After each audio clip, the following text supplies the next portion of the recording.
Welcome everybody to Strategy Now. My name is Joseph Cusick from the Cusick Group. Securities offered by MoneyBlock here at MarketStream.live. Give you the wrap up here into the midday. Now the major averages again are right at session highs.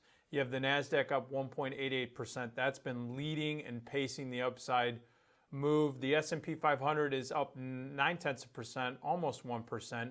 The Dow Jones is up around 0.7%, and you also have the Russell 2000 up 0.3%. So all the major indices are up to the upside. You have bonds mixed. You have the 10-year down to flat and the 30-year up, and this is all in front of the Fed meeting. Now, taking a look at the equity world and seeing what has really been pacing to the upside, technology. Technology is up about 1.5%. Large cap tech leading the way. Microsoft, Google, as well as Facebook, all leading the way.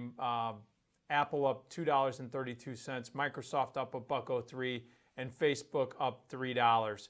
You also have the biotech sector running, as well as semiconductors. Semiconductors, as a matter of fact, have been red hot. These high beta stocks have been up. If you look at the SMH, the Philly Semiconductor Index, it's up 1.4%.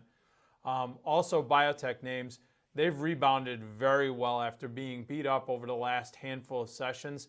The IBB is up $2.50, roughly around 1%. And you also have healthcare just right behind the major S&P 500 broad-based index. Healthcare index, XLV, is up around 0.5% right now. So you really have the market in general to the upside. What's also leading is energy. And this is interesting. I mean, most people are like, oh, crude is up. That's got to be good. Well, we're going to be paying more at the pump, folks. The bottom line is there's a lot of volatility in there, but the space in general for energy is up about 1.5%. And that's basically after a steady slide that we saw yesterday. We have West Texas crude up roughly around 0.5%, trading at around $53.11 per barrel.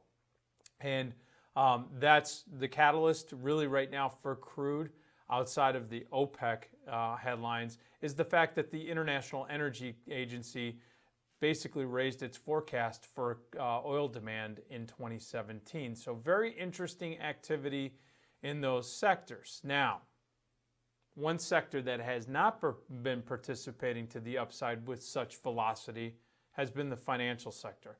Now, yes, it is right now as a sector slightly in the green, up about 0.1%, but it spent most of the morning session in the red.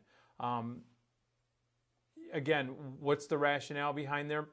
Some of it could be some profit taking ahead of the Fed announcement, where there is still a 93% probability that they are going to raise rates at least 0.25 point going into the decision tomorrow.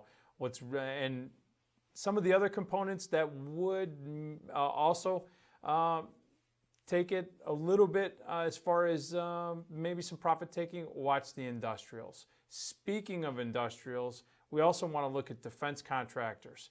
Again, Lockheed Martin, after the tweet over the weekend from President-elect Trump questioning the cost of the F-35 program, Lockheed Martin is down another 0.7% or $1.82. We've also seen that Boeing is down as well. I discussed that yesterday in Tech Talk. Boeing might be one of those stocks that you're going to have to keep an eye on after the Boeing tweet. And Boeing is down $1.40 today after a solid gain yesterday when they announced that they were increasing their dividend to $1.42 a share, and they were also doing a repurchasing program that was authorized by the board, about a $14 billion program on a buyback. So very interesting stocks down on that data. We'll have to watch that very closely. Economic data was muted today.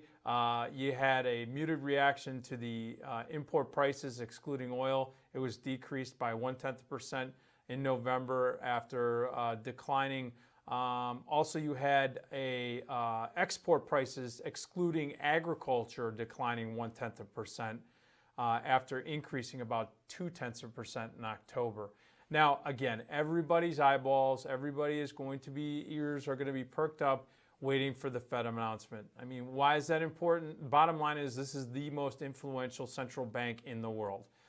This December meeting is going to be met up with a press conference, and this is what's going to be watched. What is Fed Chair Yellen going to say, especially, and this is what I'm going to leave as a takeaway, especially what the Fed members' perspective is on the likely path of future Fed funds rates movements, especially with all of the packages, stimulus packages, fiscal packages that are being thrown around right now as far as what's going to be implemented by the Trump administration.